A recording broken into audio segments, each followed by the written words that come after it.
Hearty welcome to Dr. Laldinliana Varte. He is my colleague in the Department of Commerce, Mizoram University. Though in the schedule we mentioned him as Director Incubation Center, that is also true.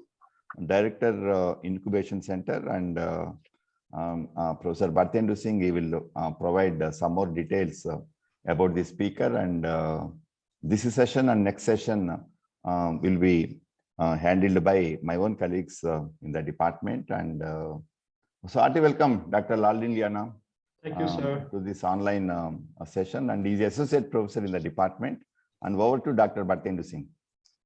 Thank you, sir. And good morning to all the participants. Today we are having a very good speaker, Dr. Laldinliana. He is, as Professor Jyoti Kumar told, he is a faculty member in our department. At the same time, he is director of Incubation Center of Mizoram University. Simultaneously, he is looking after both the things, and he is. It is sometimes I feel it difficult to identify whether he is more a teacher or more an incubator. So actually, he is doing both the tasks with same skill.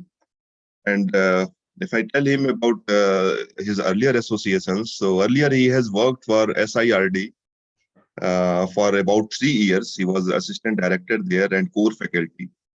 Then he has been deputy director of IQAC Mizoram University. Then as at present, he is also director Incubation Center of Mizoram University. As SIRD core faculty and assistant director, he has, and even after that, after joining Mizoram University, he joined Mizoram University in 12. So 11, I think, at 10, 10, 2010, yes, yes. After that, he has conducted more than 40 workshops in different places in Mizoram. Throughout the state, he has organized things. He is a very good speaker, as I told, and I'm not simply telling it. Number of talks also is telling so. He has delivered more than 50 talks in different places, most of them on entrepreneurship, but on other topics also he used to speak. He has authored 5 books so far. Many research papers he is having, several papers he is having, but along with this he is having 5 books. One book is on facilitators, primer on entrepreneurship and group dynamics.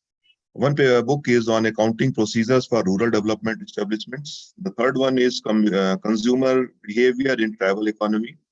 Then fourth is debt recovery system. And the fifth one is ZU, Z-U. ZU is Mizo word, which means alcohol. So he has written a book on alcohol, but not propagating alcohol. Actually, he is very extremely anti of alcohol and tobacco. We know him as an activist against these two evils. Although I am telling he is very anti this, but at the same time he is very pro to cycling. Every day he goes for cycling, and sometime some 50 kilometers away he sent a message that today I am at Bifang or Riyak or somewhere with his cycle. Many times he visited campus also with cyclists. So he's a pro cyclist also. So academician, entrepreneur, enthusiast, anti-tobacco, and pro cyclist. So many dimensions we can see in him. And one more thing you are going to witness, that is his talk on starting startups, the topic he has chosen. So Madina, with this brief introduction, now the time is yours. You may take up. And one more point, he had a very strong Tamil connection, because there are some 4 or 5 participants from Tamil Nadu in this workshop, and I should they must be very happy. Though he's our local hero, he has a strong connection with Chennai, because he did his masters from Loyola College, Madras. Okay. So I will add one more thing. He's a martial artist also, 3-time or 4-time black belt holder. So online teaching is better in that case. Okay, Madan.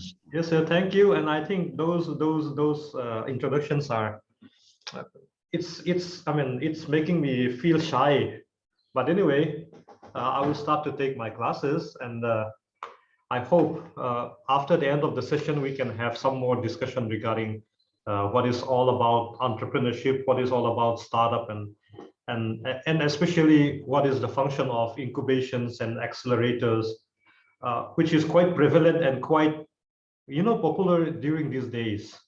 So I will be sharing my slides, sir, if it is possible. Yes, I think it may be.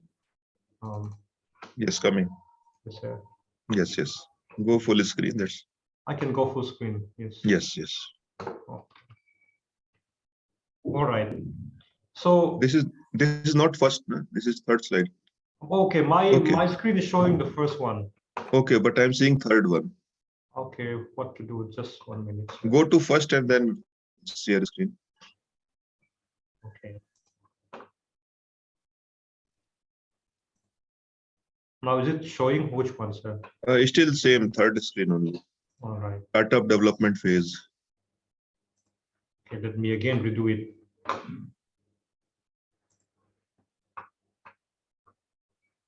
In the meantime, sir, I think there are some technical issues with my slide.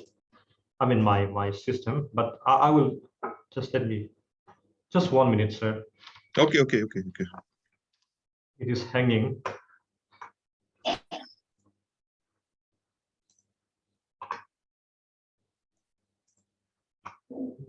Just trying to get it settled.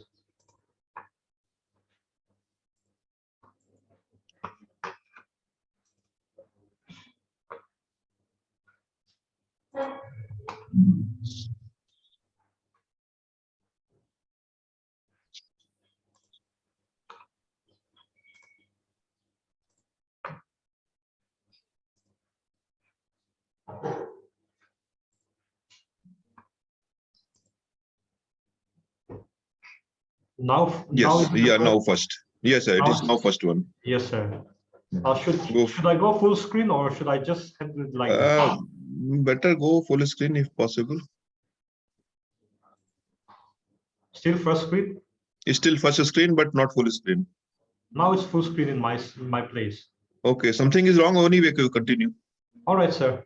I'll continue. Anyway, I would like to start off. I picked this topic of starting startup because nowadays startup has become the buzzword and a pretty popular trending terminology which we have heard technically and not so technically also. So today I would like to make sense of what startup is all about. Even though I hope everyone knows what is exactly a startup. In one sense, and in the easiest way to explain startup is a new business which starts up, as the name itself says. But it is not that simple, because whenever we talk about startup, there are some criteria which the government has been looking into. And whenever we talk about startup and whenever we discuss anything about startup, there are issues and there are challenges which arises when we have new entrepreneurship coming into the game. That is why starting startup, I feel this is even though it's a very basic presentation, but I hope we can get some more insight and we can build some interest on startup.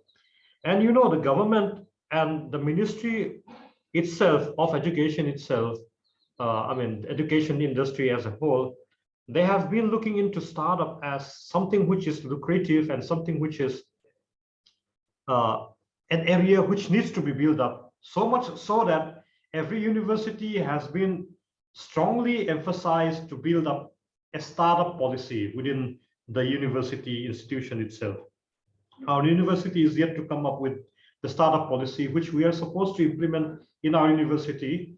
Assam University, some of you are participating. I've got a startup policy, and many other universities are having their own startup policy. So our university will, I hope, within the near future, will be getting our own startup policy. And that is how so much emphasis have been given on startup. That is why it is good to know what startup is all about. And even though startup has a lot to do with entrepreneurship, but we cannot we cannot put into equation entrepreneurship is equal to startup. That is what today I would like to get cleared on first. So I think the second slide is coming. I hope so. And if it's not, you can just give me a flag or maybe some signal whether the second slide is coming. My screen is showing the second slide. Like I said, technically, but still first only, Madina, here first only. Okay. Starting is startup only.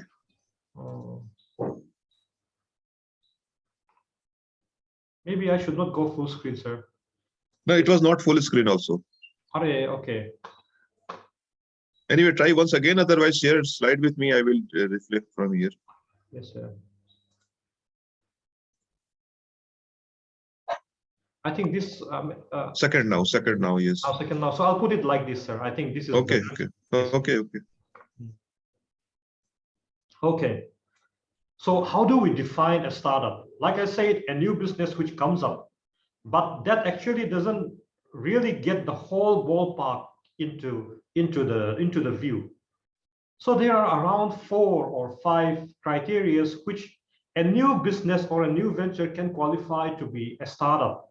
That is according to the Department for Promotion of Industry and Internal Trade. We call it DPIIT, which is under the Ministry of Commerce and Industry. And these are the 5 criterions which has been put up if you want to get yourself recognized as a startup within India. Other states will be, or other countries may be having their own definition. They might be having their own criteria, but at least in India, this is what we are still following now. And this definition, by no means, it's not restrictive. And during the course of my engagement with startups and entrepreneurship, I have seen this definition evolving very fast, and it has been progressing and accommodating more and more. It's getting more and more accommodating. I will explain in due course what I mean by that. So the first thing which you have to look, if you want to be identified as a startup by the government or if you want to get a real recognition as a startup, then these are the things which you have to get qualified on. The first one is your existence. A startup should be, it's a startup. That's why it cannot be an old entity. So you have to be at least 10. You should be within the 10-year span from the date of your incorporation. It should be not more than 10 years. Previously, it is not 10 years. Previously, it was 7 years. If you're dealing with biotech or some agriculture products, then you can go up to 10 years. That definition sticks for a very long time, but recently they have, I think, very recently, within maybe 1 year or so, they have extended the 7 years criteria to 10 years now. So right now, a startup can be an entity which is not older than 10 years. In other words, what I would like to explain or take a different view is that a startup situation is a temporary situation.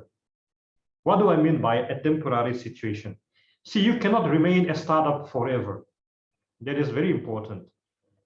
You can either graduate yourself or mature yourself from being a startup to a much more lucrative, a much more feasible, a much more viable entity, but you stop being a startup because after 10 years, your ground should be solid enough, your finance should be solid enough that you need not longer be a startup. You can be a business entity, you can be a company, you can be a big one.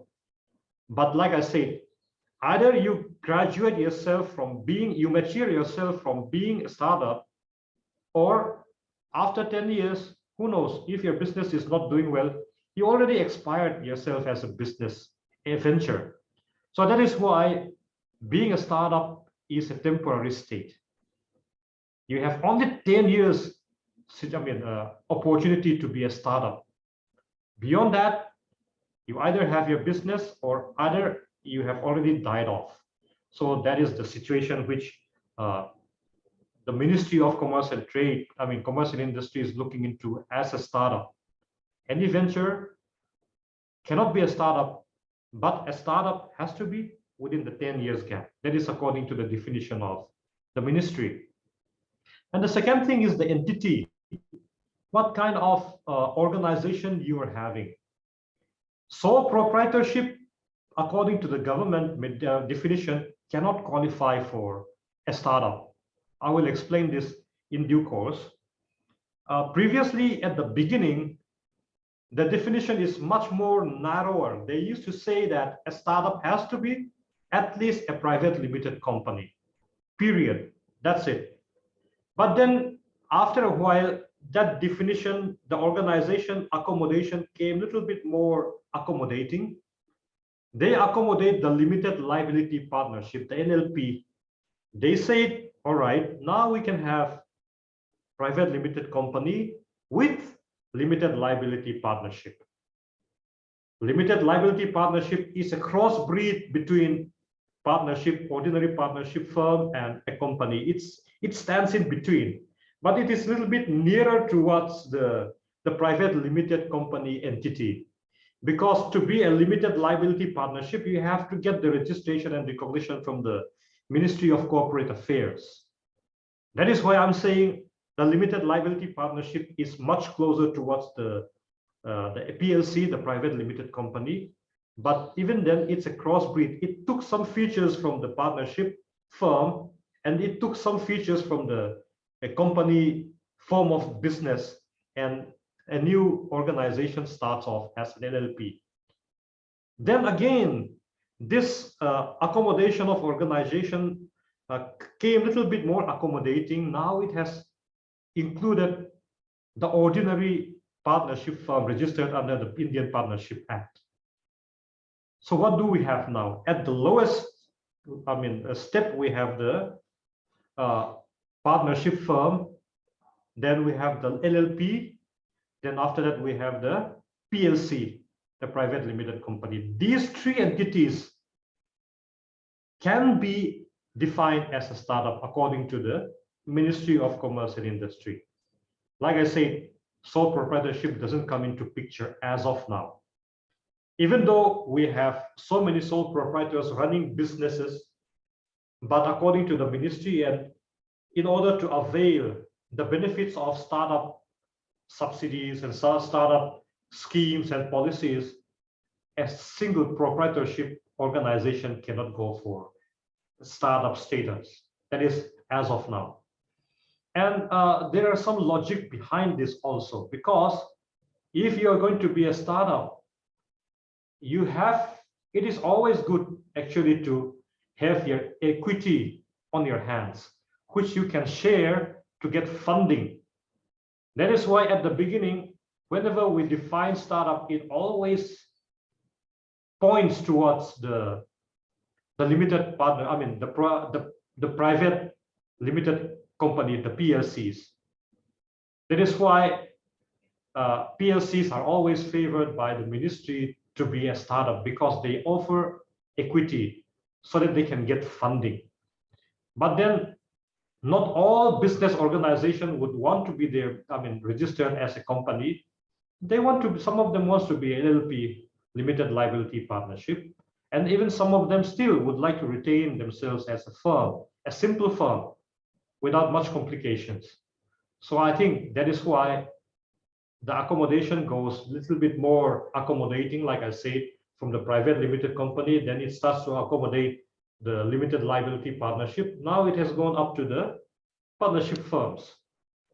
So that is why organization of the entity itself is very important. So the third we have to look into is the turnover. A startup, to be a startup, should not have an annual turnover which is not more than 100 crore at any of the financial years since its inception. The ceiling of 100 crore annually per annum. In any of those 10 years, it should not cross that turnover in any of that 10 years. If you cross the 100 crore turnover, then you cease to be a startup, and you cannot enjoy the benefits and the policies and the schemes of a startup. But at the end of the day, if you cross 100 crores, then you really need not avail, the cushions and the benefits of the government in policy wise. The fourth criteria, which is, made mandatory by the ministry to qualify as a startup, is the originality. See, you can be pakar in some sense. You can reinvent yourself to be a startup because you want to enjoy the benefits. You want to enjoy the schemes of the government. Like say, for example, there are many benefits which has been given and offered to the startup. Like say, for example, a 3 years tax holiday given to a startup. That is very good, actually, very beneficial for young entrepreneurs. So people want those kind of benefits, and that is why they reinvent their existing organization, their existing business, and try to look as if it's something new, like a snake shedding their skin. But the government is very, very strict in maintaining that it should be an original organization. It should not be a splitting up of an existing organization. It should not be a reconstruction of an existing business entity. It has to be new. It has to be original. That is one criteria which has been strongly taken up by the government. And lastly, these new ventures, they may be younger than 10 years. They may have an organizational setup of, let's say, a firm or an LLP or a PLC.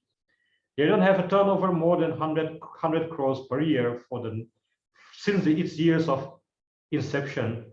It may be a very original organization or an idea.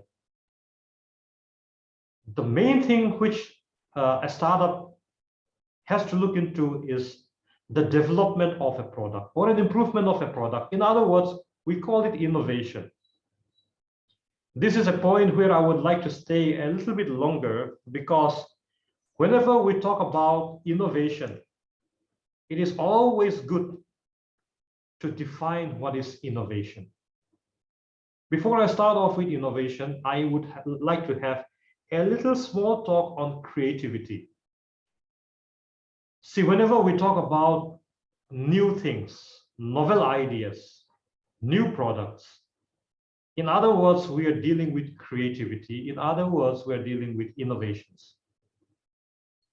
See, creativity is the food of innovation. It is the fuel of innovation.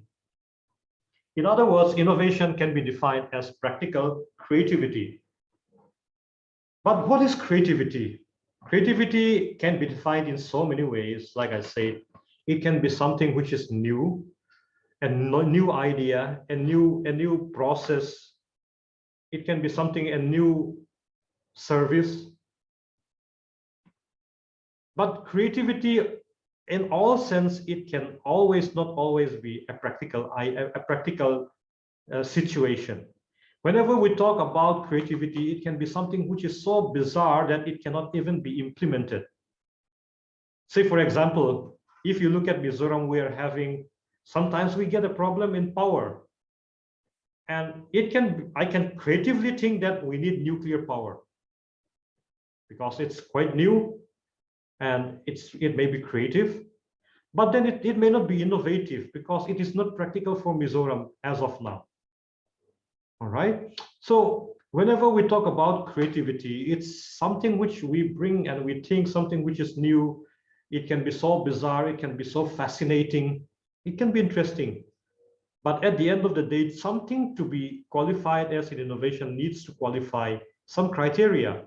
Like say, for example, Henry Ford used to talk about 3 questions. The first one is that, is this thing really needed? Number 1. It may be something new. It may look attractive, but is it needed? Is it really needed? Number 1. Number 2, is it practical? Yes, it may be needed. This idea is needed. Like say, for example, the immediate example which I just cited. Mizoram lacks power, so we need nuclear power. It is needed, but is it practical? May not be practical because of the topography, because of the geography, many other restrictions and many other issues can also come arise. So it may not be practical. So the first thing which you have to ask regarding creativity is that whether it is really needed, whether it's really practical. And the third thing which Henry Ford says is I always ask whether it's commercial or not.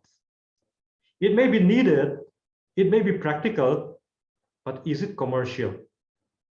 See, once I had a visitor here in the incubation center, one very, very innovative fellow. I should not say innovative, but a creative fellow, let me say. I want to make my, my talk a little bit more careful. He's quite creative. He was an engineer working in some projects within the state. And he has an idea of, taking the bio waste and bringing it into the domestic area as domestic cooking gas. The concept itself is not so new, but the process is quite new actually. And he brought up his idea with the chart, and he brought up his alpha, his first product. It looks interesting because it is needed actually, because the cooking gas, the LPG is quite costly, and whenever we had a problem with the bottling plant, it becomes a scarcity here in Mizoram. So it is quite needed. Number two, is it practical? Yes, it's practical because it's a renewable energy source and it looks good. But number three, this is the point where he fails. We ask him whether it is commercial. Then that is the point where he struggles a lot, because his contraption, the whole idea is very, very costly. We need to have a syntax barrel, a tanky. We need to have an air compression machine. We need to have an air compression balloon. And we have to put in our food and waste products every day in the morning and every day in the afternoon. And we have to mix some solution, which is, I think it's an active bacteria or something, which you have to put into it. You have to stir it up, and you have to take care of the bio waste also, the byproduct of it itself. And the whole contraption costs a lot. Plus, it takes up space. Even though we need those kind of materials, even though we need those kind of contraption in the house, so that we can avoid going to the gas service persons and go for a cylinder, it is quite easy to get those kind of service within the house itself. But the problem, like I said, we need to have lots of space. We need to pay a lot of money to get that contraption into the house. And at most of the time, it won't fit inside the house. So we need to have lots of space. So it's not commercial. It is needed, it is practical, but it's not commercial. So at the end of the day, that product can't sell. So it is creativity, but it's not innovation, because it doesn't fit all of the three criteria. So innovation at the end of the day is what we have to look into. And that is what the ministry is also looking into whenever we talk about startup. Startup should deal with something which is innovative. I am old school in the sense that I follow the 5 points given by Joseph Schumpeter when he defines innovation. He defines innovation in 5 ways, which I find it fascinating and quite encompassing. The first definition which he gave as an innovation is that product or that service has to be a new product or a new service. It's a novel product or a new idea or a new service. So it's something which is totally new. That is the first level of innovation, the first definition of innovation, the first type of innovation. But unluckily and unfortunately, we are living in this age where many of the things have already been invented, many of the things have already been discovered, and it is not always very easy. In fact, it's quite hard to bring in something which is totally novel, which is totally new. Very, very difficult. In fact, the National Entrepreneurship Network, they cited that of all the business idea which are surviving and doing well as of now, 96 to 97% of them are not new, they say. They are all ideas or all products which are revamped. So let's say around 3 to 6% of all the existing businesses, only 3 to 6% of them are new products. So they qualify for the first level of innovation according to competitors. That is the first type of innovation, something which is totally new, totally new. But for us guys who would love to be an innovator, but we are not that bright to bring in something which is totally new, there are chances, there are opportunities to become innovative, because computer has another 4 ways of defining innovation.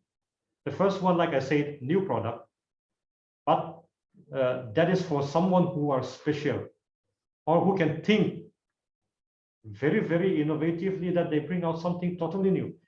The second type of innovation which computer discussed was, all right, this product may be existing, this type of product may be existing, but what if I introduce this existing product with a new raw material, with a new source of material?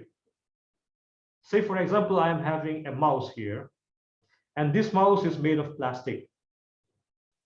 So I want to be innovative. I want to reinvent the mouse. The mouse concept, it's already invented, it's already there. But the way I can introduce innovation from my side is whether I can change the raw material, the material of this mouse. Then it can become innovative.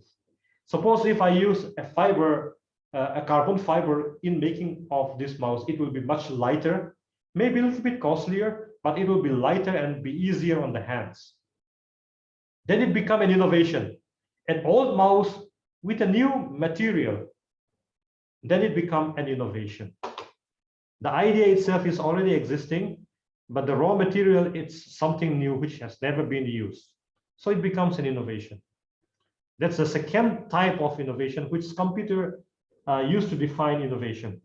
The third one is, it may be an existing concept, a new it's existing concept, existing raw material, but what if the process of manufacturing it is a little bit different? Then it also qualifies innovation according to computer. The process, the way of it being manufactured, if it is new, then it becomes an innovation. There is a very interesting example which I can bring into this. You know Henry Ford, because many of my ideologies and many of my concept and philosophy comes from Henry Ford. And Henry Ford, one of the best innovation which he has is the assembly line. See, previously, before Henry Ford brought in the assembly line, the process of manufacturing cars is quite cumbersome. The car industry used to manufacture car in this way. They use the chassis, the frame, they keep it at one place, and the department of the engine department, say for example, the engine department would bring the engine and fit they go to the car chassis, the frame, and they fit the engine at that place. And after their work is done, they move away. Then the wheel department would come with the wheels and put the wheel on that frame. Then next would come the seating, department would come and put those things. The glass unit would come then. Then after that, they would put on the coverings and they would put on the body itself. And maybe the paint unit would come at the end and start painting that car. So practically what it means is that everyone comes to the car. Everyone come to the car and make it a car as a whole. Henry Ford, he said, all right, as of now, everyone approaches the car. But he said, what if the car approaches everyone? It's a provocative way of thinking. It's the opposite way of thinking. As of now, everyone is building the car. They have to approach the car. But what if the car approaches everyone? Then he start thinking. His his think tank starts moving, and he brought forth the assembly line. What is the assembly line? The car starts from here, it moves where the engine departments are placing themselves. So the car comes from this point A and moves to the engine department. Then the engine department would put in all the things there, finish it off. Then the car moves to the next unit, the wheel department. Then it moves again to the seat unit. It again moves to the glass unit. It again moves to the painting unit, and at the end, it becomes a car. So practically, what we are saying right now is that now the car is moving to everyone. The car is moving to everyone. Previously, everyone was moving towards the car, but now the car is moving to everyone. This is what we call the assembly line. And you know, the processing, I mean, the cost of production goes down a lot because the time spent for producing one car has been reduced a lot. And the T4 model, which came out from the assembly line, was one of the fastest selling cars which happened in the whole automobile history. It captures, they say it captured more than 70% of the whole car market during that time. It was in the 1900s. So the car concept, it's already there. The material, steel and all these plastics and glasses, it's already been done. But the process is changed. That is what computer calls new process. And that is the third level of innovation. So the first one is a new product itself. The second one is, all right, new raw materials. Number 3, new process. The fourth one is the introduction or a creation of new market. Then again, it's also innovation. See, Madin, yes, sir. sorry to disturb. I think you are still showing second slide. You are talking about third, I think. No, not third, sir. I'm dealing with third. yes. Okay. Yes, I'm not dealing with slide, sir. Okay. Okay, sorry, continue. The 5th point of my second slide, because here I'm Okay, talking about continue. innovation, sir. Okay, continue. I'm having only 4 slides, but I am expounding it, I mean, in a much more detailed way. And I'm always very passionate about innovation. That's why I'm dealing with the 5th point in my second slide. And the fourth, like I said, the fourth concept of innovation is creation of new market.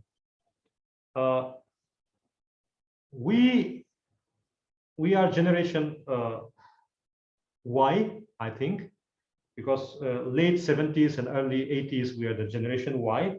And our generation live and feed on bata shoes. We go to school wearing bata shoes. We have bata bags, all right? We used to have the bata duck bag raincoats. So bata was quite famous, maybe because we don't have too much choice during our teens and our school days. But bata was one of the mantra which we live on during our school days. And this bata, I used to think that bata was an Indian terminology or maybe an Indian, Indian word, but it's not so. It's a Czech word, actually. It's a Czech name. There's one person called Thomas Bata. It's not pronounced Bata, it's called Baka. To be exact. There's one person. He's used the story, actually. This Thomas Bata or Thomas Baka was a shoe seller. He was a marketing executive, and his company actually was looking into new markets. And he was thinking that their company was thinking of penetrating the African continent for their shoe market to go into. And they have sent in one sales executive, and he came back with a very sorry news. He said there is no market in Africa because no one is wearing shoes.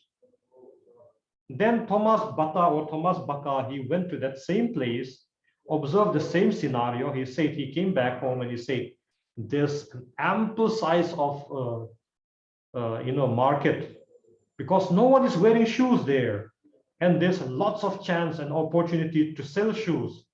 We will teach the chief to wear shoes, and if the chief of that place is wearing a shoe, everyone will start to wear shoes. So let us go into Africa. Let us go into this particular village. Let us sell shoes. And they said they had a success. They had a huge sales there in that place. That is the creation of new market. And that is innovation. It is the old shoe, old material, old way of processing, but they discovered a new market. That is what we call innovation.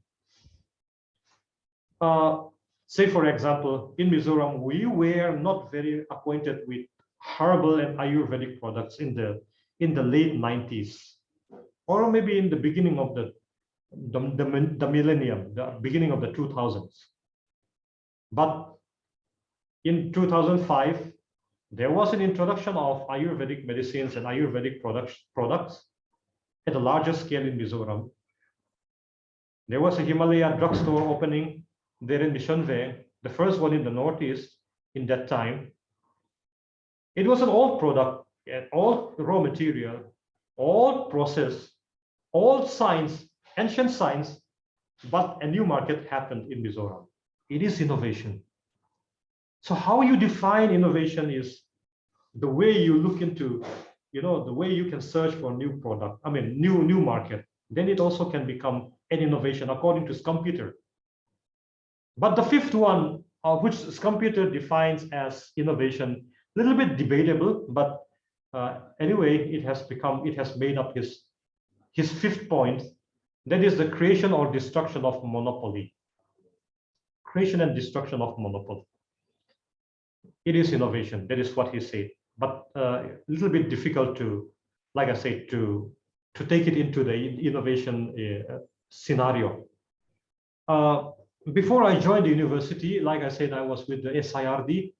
And during the time, we had our present department, Commerce Department and SIRD, we had a joint program. I think Pu Patendu and Pu Jyoti must be remembering we had that week-long, I think 2 weeks or 1 week entrepreneurship development program, which we have for the educated youth.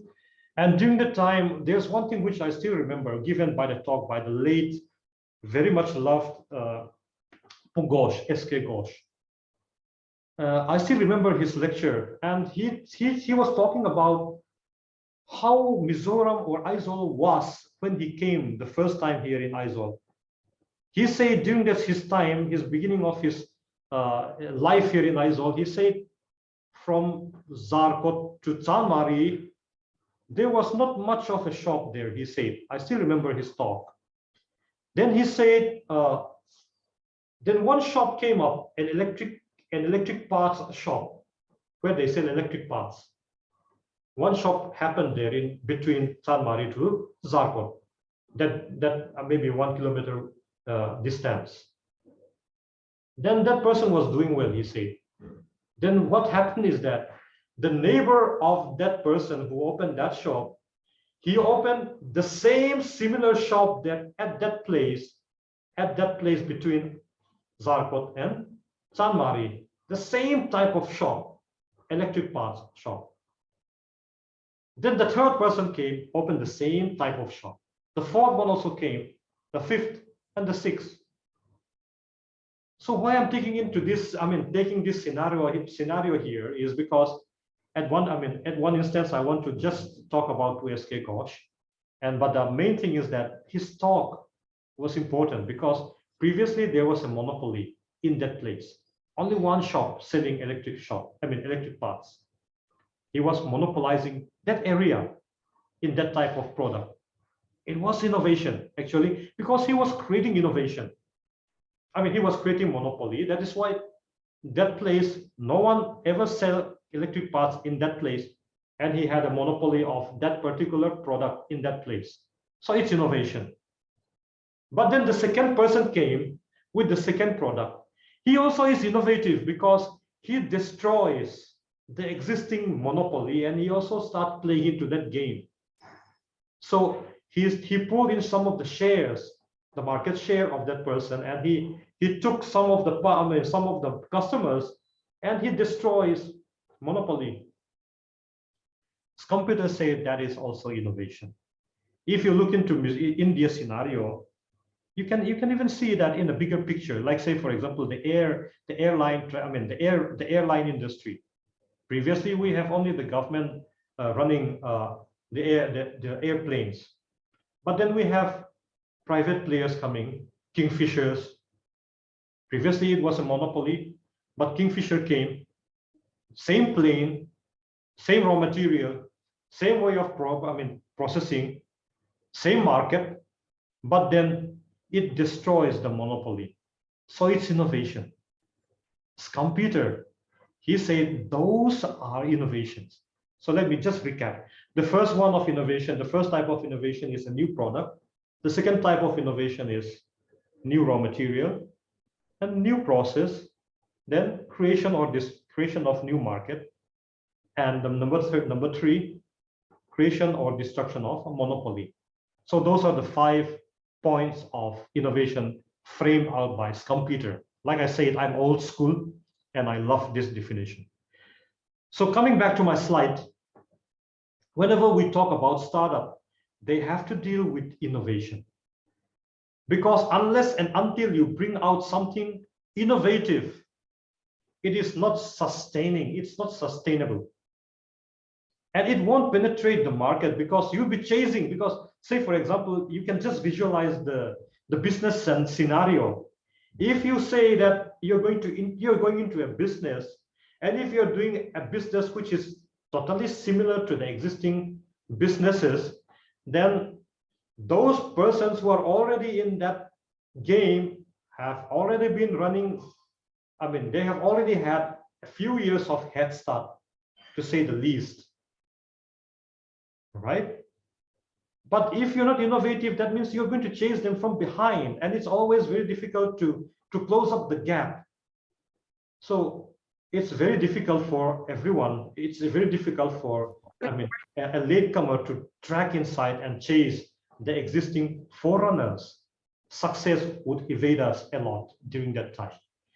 But if you are an innovator, that means you're having a new product, or maybe an innovative product or service. That means you're the first one to run in that race. That is why the Ministry of Commerce and Industry is looking for something which is innovative. And when you have something which is innovative, it becomes an economic driver. See, whenever we talk about entrepreneurship, we don't talk about being an IAS officer as an economic driver. We never talk about being a teacher in that sense to be an economic driver. We always talk about entrepreneurship or entrepreneurs as economic driver of the whole economy itself. Why? Because they look into something which is new. They would like to bring in something which is novel, innovative, and in the process, the economy also grows. That is why the government is looking into innovation as one of the crucial criteria of being a startup. And number two of this particular point is that it should be scalable. Scalable in a sense like it should have the potential of growing. It should scale up. You may start small. Everyone starts small, to be exact. You start off as a kid.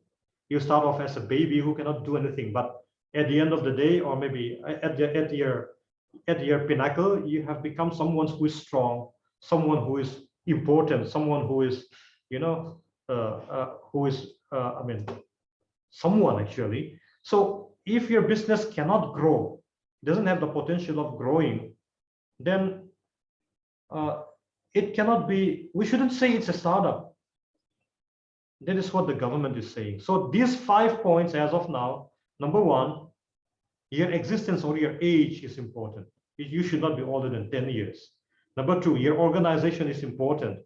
You should be a private limited company or a limited liability partnership or a partnership firm at least, because only those 3 entities in the Union of Indian Union, they are only recognized, they are the legal entity. That is why the government is very particular in having a startup only at those levels. Number 3, your turnover should not be more than 100 crores. Number 4, it should be original. And number 5, it should deal with something which has something to do with innovation, and it should be scalable. So those are the 5 important eligibility of being a startup. And now I'm going to my third slide. What are the development phases? I hope the third slide is showing. What are the phases of startup? Number one is the pre-startup, where you don't earn anything. Here in my graph, it's showing a negative 2, -1, 0, 1, 2, 3. Why? Because we're not starting from 0. Because when you start thinking about your ideas, when you start thinking about your products, it is not 0. You're not at 0. You're at negative, because you have to spend something from your pocket. All right. So at the pre-startup stage, when you think about your ideas, when you have an idea, that idea, to bring that idea into fruition, you have to spend your time. There are two resources which are very important: time and money. So when you start ideating on your products, those are the things which you have to spend. See, I read at some places, which I cannot, which I may cite if you need it. They say that an average person, or an ordinary person, a normal person, have 25,000 days during his lifetime, which he or she can make use of. Productive, 25,000 days, not more than that, they say. So time, it's a very, very costly commodity, number one. Number two, we have to have money. So ideation stage is a place, it's a time where you start spending without getting anything. So in a sense, like it's a loss making phase. Then we start to think. We have an idea first. These ideas can come from maybe brainstorming, it can come from design thinking, it can come from observation or scanning of your environment. All right. There are many places where you can get ideas. I can talk quite a number of points on this, but to make my lecture shorter, I would not go into those in details. But ideation is the first point to start off. It's like an egg. To be a hen, you have to start off as an egg. So ideation place is where you have the egg first. And to have an idea, you have to conceptualize it. Just an idea, it's something which is in the air, in the clouds, all right? So ideation stage, after that we have the concepting stage. You have to have your teams. You have to have like friends who can help you out with that idea. They used to say that sole proprietorship is not suitable to be an innovative entity, an innovative business, because one person is quite limited, they used to say. So they used to say at least 2 or 3 combinations is good. So start concepting, start thinking on the idea which you have, and bring out the concept. These are the pre-startup stages, they used to say. This is the place where visions are framed, missions are formulated, and these are what we call the pre-startup stage. Then after the concept has been concretely built up, then we go into the minimum viable product. The MVP, it's a relatively new term. There's a book called Lean Startup, which is quite famous. That Lean Startup starts discussing about what is MVP, minimum viable product. This has been defined by Eric Rice, the author of this Lean Startup, as the version of a new product which allows a team or a startup to collect the maximum amount of validated learning about the customers with least effort. It's the minimum form of a product which we can offer to the customer, and where we can get ideas whether it's going to sell or not, whether this idea is going to answer the problems of the community or not. It's the minimum stage, minimum form of a product. That is what we call the MVP. Okay, that is what we call the minimum viable product. And that's when we start off with this minimum viable product, we bring out this product and we start introducing it into the market, whether it's going to do well or not, whether we should do some more adjusting, whether we should bring in something, some modification in this product. When it goes into the market, when it really goes into the real scenario, to the real market, there may be places where it has a bug or it has some disadvantage where we have to again reintroduce the product. So this is the minimum viable product. In other sense, they used to call it as an alpha product. This is the first product which we have, which is sellable in the market. Previously, we may be having our prototype, but the prototype cannot be sold in the market. So the minimum viable product is the minimum form of the basic form of the product which can be sold in the market, where we can get feedback from the customers. So this is the place where we call the minimum viable product stage. That is where we start off with the startup phase. Then the product fit, market fit stage also happens after this. After we have the final product, we try to penetrate the market by validating that product into the market. Acceptance of the product by the market. That is the growth stage. Then after that, we have the growth or the scale stage, where at the end of the day, like I said, a startup is a temporary stage, because after being a startup, you have to go and look into you have to jump into the ocean. From the river, you have to jump into the ocean. From the lake, you have to jump into the ocean. You can go for an IPO. You can list yourself in the stock market. You can even sell your ideas to much more bigger, entity. But at the end of the day, after the growth, you cease to become a startup. This is what we call the startup development phase. You have the pre-startup, where everything is negative, resource-wise. Then being a startup, we have around 10 years in India to be a startup, all right? Where you start bringing in the minimum viable product and start getting yourself recognitions and acceptance in the market. Then you grow. Then after that, you mature yourself from being a startup to a much more bigger entity, being a part of a bigger system. You outgrow the startup shoes. That is where we call the growth. So these are the startup development phases. And after this, I would like to discuss about the startup funding cycle. Is my slide showing?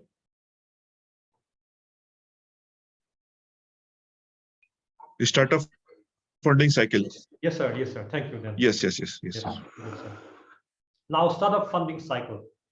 See, whenever I talk with prospective entrepreneurs, whenever I talk with young, budding, aspiring businessmen in Mizoram, they always say funding is a problem. But I always say funding is never a problem. I always say idea is always a problem. See, luckily I had a chance of being in the state entrepreneurship development movement from day one. From the government side, we had the Mizoram Kailon, where we emphasize on business idea and its competition stages. We have Mizoram Kailon, and we have startup capital funding competition called RABI, Mizoram RABI. Two important, very, very important initiative by the government. And what happened is that in those two types of competitions, where I used to sit there as an expert and the screening committee, I find many of my Mizo youth, my friends, my youngsters, to be very, very innovative. And one good thing which I find is that please. What happened is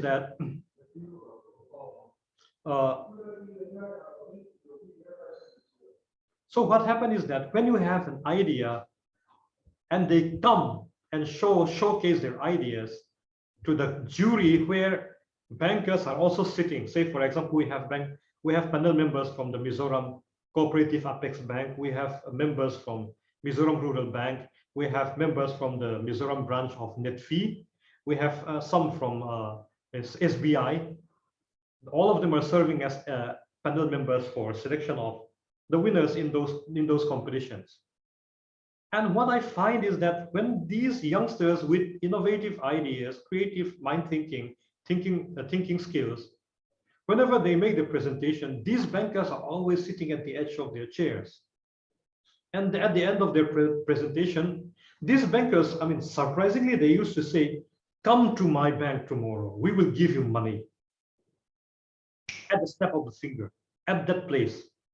Why? Because when I asked them, see, you guys, when people come to you and ask for business fund or business loans, you always, I mean, reject their application. How come you're offering your loans to this person at the snap of a finger? Then they used to say, see, these are the person whom we would like to give our funds to, because they come with viable ideas, feasible ideas, creative ideas, innovative ideas. And these are the place where we would like to invest into, because we see ourselves making profit from these innovative ideas, because these are innovative. But the person who come to the bank, I mean, applying for loans, they bring in all ideas, all project reports, all right? And we don't feel enthusiastic in giving loans to them, because at the end of the day, suppose they're sitting in our chairs, they themselves would not give loan to themselves, because they are not feasible, they are not scalable, they don't bring in new ideas. And if it is not innovative, it is sure to fail in the market. So why should we invest in those ideas who come to us, many of them who comes to us? Why should we invest in them? But these youngsters who come to us, we would love to give them fun. Come tomorrow, we'll give you funds. Come tomorrow, we'll give you a loan. You'd ask us 10 lakhs, we'll give. At the snap of a finger, at a drop of a pen. So whenever I talk with persons, youngsters, who would love to venture into entrepreneurship or startup, whenever they say, funding is difficult, there's no finance, I used to say, I don't think that's the real problem. The real problem always lies in the ideation stage. Whether your idea is going to be good enough to sell. If it is good enough to sell, you will get fund. All right. So let us look at the charts. To be a startup, see, it is always important, because the lifeline, like I said, it's the resource, it's money. So we have to have money. The first, where can we get money? In my chart, I am showing a box where it starts off with the valley of death. This is very ironical. It's very sarcastic, but it is. Because when you start, like I said, when you start ideating and concepting, the only thing which you have is the consumption of your resources, your time and your money. You have to put some trials and errors. You have to do some research and development. It's taking up your time. It's taking up your money, whatever money you have. So it's called the valley of death. It's everything is negative in that particular stage. But during this particular stage, it's not that you don't need funds. From where can we get funds? We've got FFF. You've got a small terminology here. It's called FFF, and this FFF is not very technical. It's friends, families, and fools. Friends, families, and fools. What do you mean by this? See, whenever I give a talk, or whenever I had a discussion or an interaction with entrepreneurs, young entrepreneurs or aspiring entrepreneurs, whenever I talk with them, I say it's always good to check your pocket first. Check your pocket, because if you want to venture into a business or an entrepreneurship, you have to have money, and check whether your pocket is having any money. And 99.9%, it's always that you will be having an empty pocket, because you won't be having money. See, I used to have my own business in 2005, starting from 2005. And when I start off with that business, I had a very viable idea. I had a very, good idea to start off a business, but I don't have money. I try to, look into my money. I have none. Then the next thing which I have to look into is I have to look into my family. I asked my father, he said, you're not going to go into business because we are not a business-oriented family. Bluntly, he said like that. He said, business is not your line. It's not our family's line. I'm from the Varte clan. He said, it's not the Varte's business of doing a business. All right. He was not very enthusiastic in me jumping into business, but my mother was so. So I look into my pocket first. There's no money. Then I have to look into my parents' pocket first. Second. Not that I have to steal from my parents' money, pocket. But the thing is that I have to look whether they have money to share, because the cost of capital from my parents would not be zero. Would not be costly because I'm their son. They would be giving me some of their money. They may not give. At one point of time, they may not give us totally, but at least they won't be asking for any interest. Hopefully, your parents. So the cost of capital is low. Let's say nil per year. If it's coming from your family, because they are your well-wishers. And the next is to look into your, I used to say your neighbors, because your neighbors, your friends. Second, you have to look into your friends. Your friends, again, the cost of capital may not be high because they won't be looking into interest. They won't look for profit from investing into you, because they would be doing favor to you because you are their friend. All right. And if your friend again doesn't have any money, you go to your neighbors. Your neighbors again, if at all they ask for interest, they may not be asking that much as of the banks. All right. Or maybe fools, like according to this terminology, someone you can coax your way out, get money from them. All right. Then the last source of financing would be from the banks, because the cost of capital is high. You know that. So that is one area from where you can get money in this pre-incubation stage. Then the next would come the angel investors. Who are the angel investors? The angel investors are businessmen who would invest into your business, your ideas, and they would help you mentor. They would mentor you they would take you from an idea stage to a product stage to the market stage by giving you some funding in exchange to your equity. That is where your organization comes into play. That is why previously I was talking about the Ministry of Commerce and Industry looking only into the private limited company at the beginning, because funding in exchange of equity, it's easy. So angel investors would go for funding in exchange for equity. And since it's a risk stage, the angel investors would go for, say, for an average of 25% of your equity. If you look into, if I don't know whether you used to look, you used to watch the Shark Tank, Dragon's Den, all right? This is where you can see the concept of angel investors coming into play, or at least the venture capitalists coming into play. But they would love to take the equity at a bigger amount. In India, they say on average, they would go for around 25% of your equity.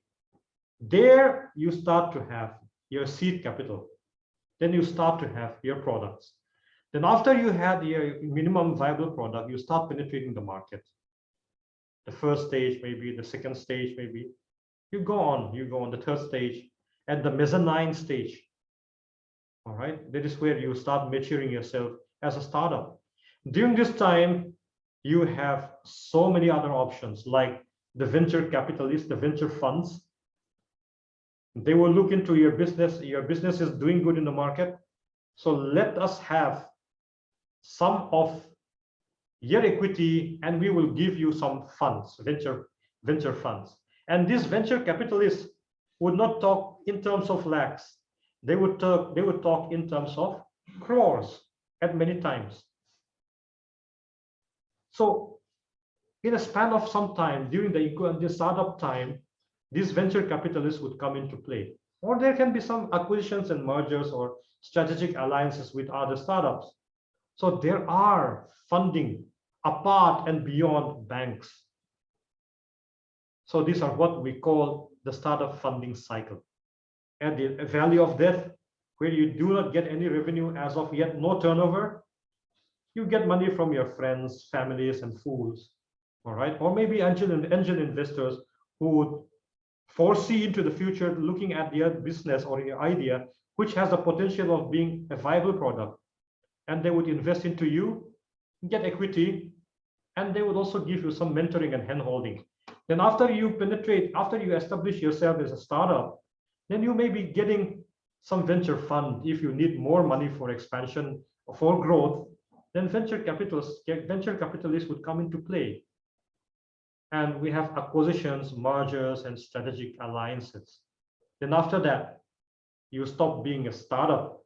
Either you became, you have a public offerings, you became a full-fledged or maybe a bigger entity which outgrows the startup shoes. You became a bigger entity, or otherwise you stop being a business. All right. So these are how you think, and you start defining and how you startups. So there are many other mechanisms which try to bring up startups.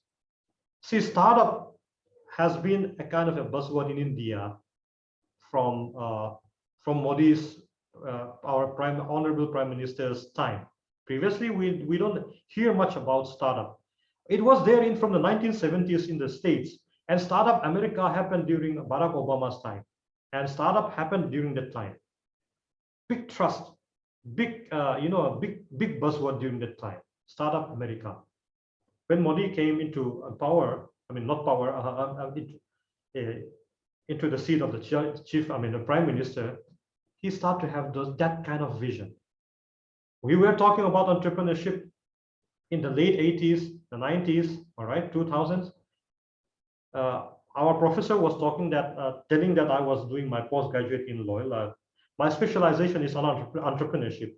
That was in the beginning of the 2000s.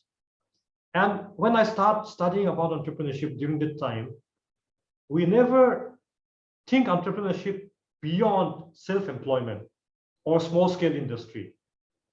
But now in the late 2000s and this 2010s, then at the beginning of the 2020s, the way we look into entrepreneurship has evolved a lot. Previously, it was cottage industry or khadi, all right? Village, khadi, cottage industries. That is how we used to think about entrepreneurship. Now it's not so. Now the picture is much more beautiful, much more attractive, and much more bigger. Now, like I said, that entrepreneurship has been taken up and transcended into the terminology called startup. And that is where our area of interest should be. There are, like I said, there are other mechanisms which help starting up startups. Say, for example, incubation centers all around, STPs, science and technology parks, innovation hub, entrepreneurship development centers. All right. Then nowadays we have accelerators. It's a squeezing of the incubation phases into, let's say, around 6 months. Okay. Those are what we call accelerators. So those are the mechanisms, the hand-holding mechanisms, which bring startup and starting startup and becoming and helping them grow in the market. So those are the mechanisms and those are the concepts and the philosophy of starting off startup in a nutshell. With that, I would end my talk, and I think I have around 10 minutes to spend, and I would love to have interaction. So back to you.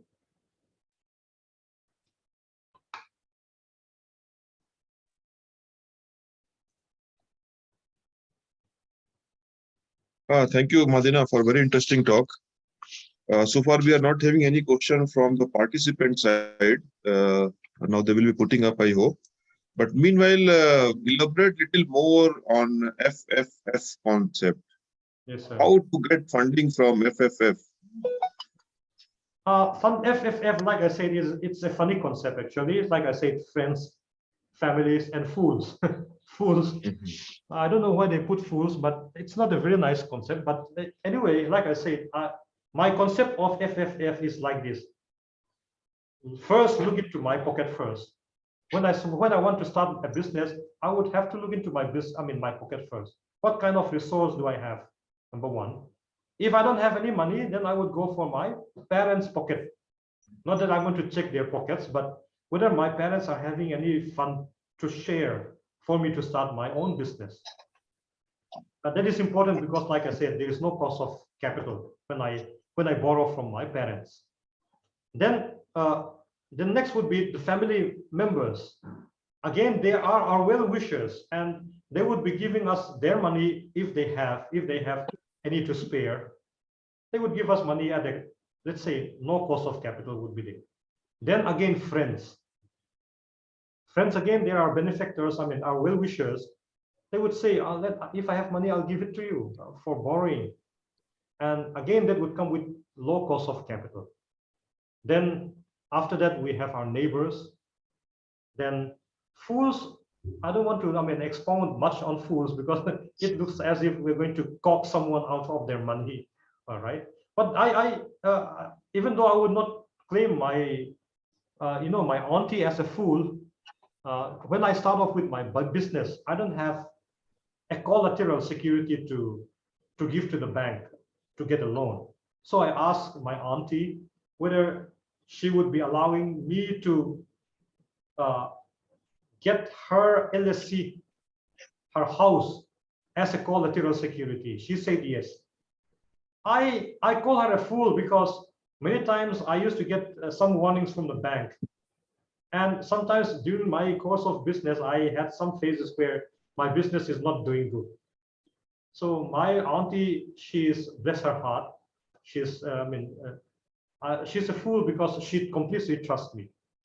But sometimes my business, goes down beyond, a comfort zone, so that so many times, quite a number of times, I get letters, big letters from the bank. All right, and she always cries, "What is happening? I'm going to lose my house or what?" But she, without any assumption, she just gives me her house for security. So she's a fool in that sense. So that is the concept of FFF. It's not just friends, families, or fools, but I expound it a little bit bigger. Okay. Once I was attending one session from Professor D.D. Mali. He's an expert in entrepreneurship area. He came up with one concept. Actually, it was not originally his, but he has added something in that. Because entrepreneurs are either by choice, or by chance, or by accident. Means you don't have any other way to start your business. And now in your concept also, you are telling about valley of death. Valley of death where incoming money is not there. Usually business is not generating fair revenue. But at the same time, you have to keep on investing your money to run the thing. Yes. And that is the phase where where enterprise actually dies. So that I think is an appropriate word for the phase. Very difficult to cross that valley. But once you cross that valley, it is chances of grow is very much high. Now, yes. If I see that Professor D.D. Mali's concept of entrepreneurs by compulsion, by accident, they are not having any money to invest to survive for that valley of death. What may be your tips for those people who are starting business somehow with very less money, they are not having deep pockets, and they have to cross this valley of death, which may be of 2-3 years in certain cases. Any tip for that? How to survive that phase?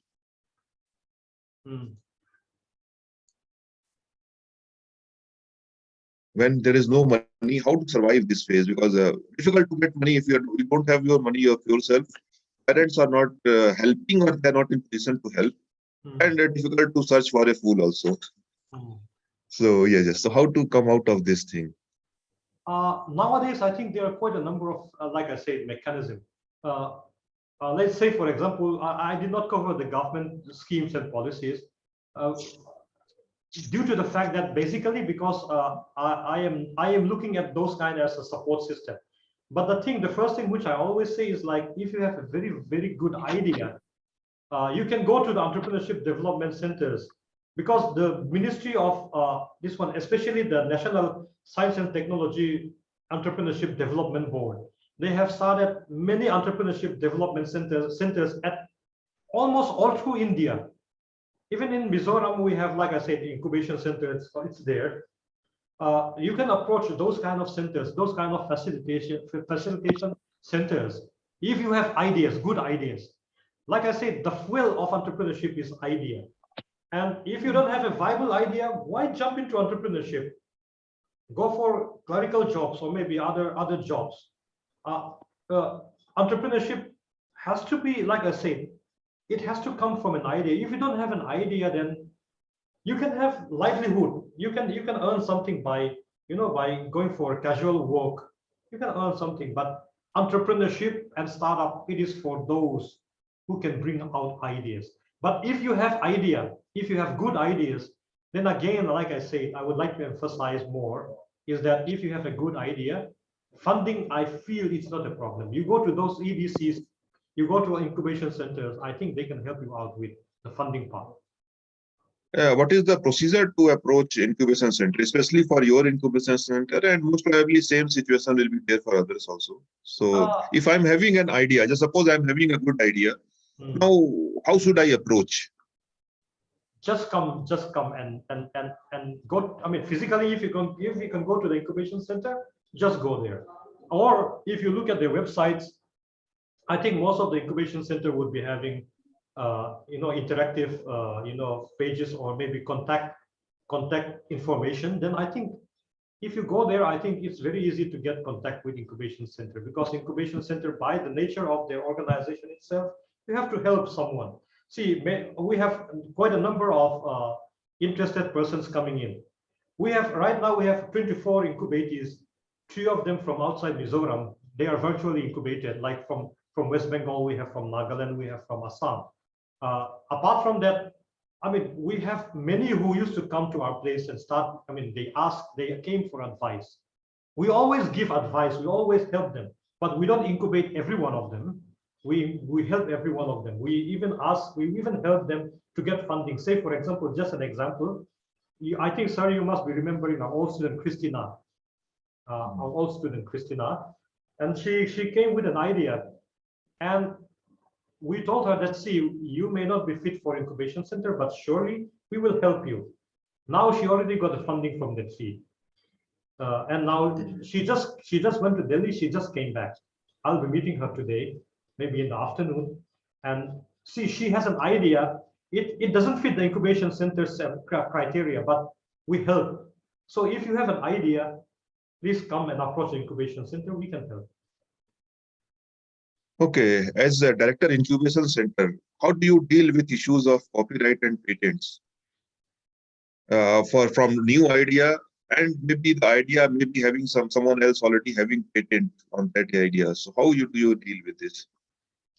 All right. See, intellectual property right is always an issue, and for those, as an incubation director, whenever we have a real novel invention or maybe innovation, we apply for intellectual property rights. Say, for example, we have one young person from Lunglei district. He came out with an organic fertilizer, which has done at no other place, because he's using the Mizo traditional way of manufacturing those kind of things. And we have applied. We are in the process. We are in the process of. We already crossed the search process. Now they are doing the process patent. We're in that phase. But the problem is that patent, it takes a long time. It takes around 2 to 3 years to get the whole patent done. So as of now, since we have already applied, there will be no, we can have the legal standing. We have the legal advantages as of now. And whenever we have a real innovative products or process, we always try to go for patents. We have one incubator called LT Radla. They already had a patent. So IPR, it's a mandatory if it is a real novel idea or real novel product. Yeah, we emphasize a lot on IPR. Madina, there is one question in Q&A box. It's not a question, it is an observation only. So you can respond to that. And meanwhile, I'm having a power cut in my place. So I may get disconnected anytime. So I request the money to take over if I get disconnected. UPS is working as of now. So Madina, continue. Sir, in this chat room, I mean, in this chat, he was. Q&A. Yes, sir. Yes, sir. Yeah, I'm just opening this one. Okay. Okay. I think it's from Mr. M. Sudha, and he was M. talking Sudha, about, Dr. M. Sudha. Yes, he's just sharing his. It's not a question, so I'm just reading this one. Yeah, yes, sir. As you said, keeping kitchen wastages into a tank and using as a gas for cooking purpose is not a new thing. If I'm correct, because I've seen this same thing in different ways in many homes at rural areas of Tamil Nadu at my childhood. Instead of using kitchen those wastages, those people used to keep their cow wastages into a small size tank and use that methane gas. But nowadays, I'm unable to see such things due to shortage of livestock at many homes. This particular guy who comes to our incubation center, he was bringing the food wastages, the food leftovers to build up this particular methane gas. But the problem is that his contraption is new because the gas, he is using the air compression to push the gas uh, at the level of our cooking gas pressure. So that part is his innovation. But like I said, his contraption is too bulky, it's too expensive, and it takes up lots of spaces, which we don't have the luxury of having in the urban area. So even though he would like to, his problem solving, the problem he tried to solve is the urban problem, but it doesn't fit the urban area. But now he actually, we have referred him to the AMC, Aizawl Municipal Corporation. He has sold his product to the AMC in the rural areas, the periphery of Aizawl Municipal Corporation. He has 5 projects now in some hostels and government establishments. At the end of the day, we don't incubate him. We didn't incubate him, but we helped him, and he had some government, tie-ups now. So, like what this person said, it's not new, but the contraption which he has is new. Actually, the process was new.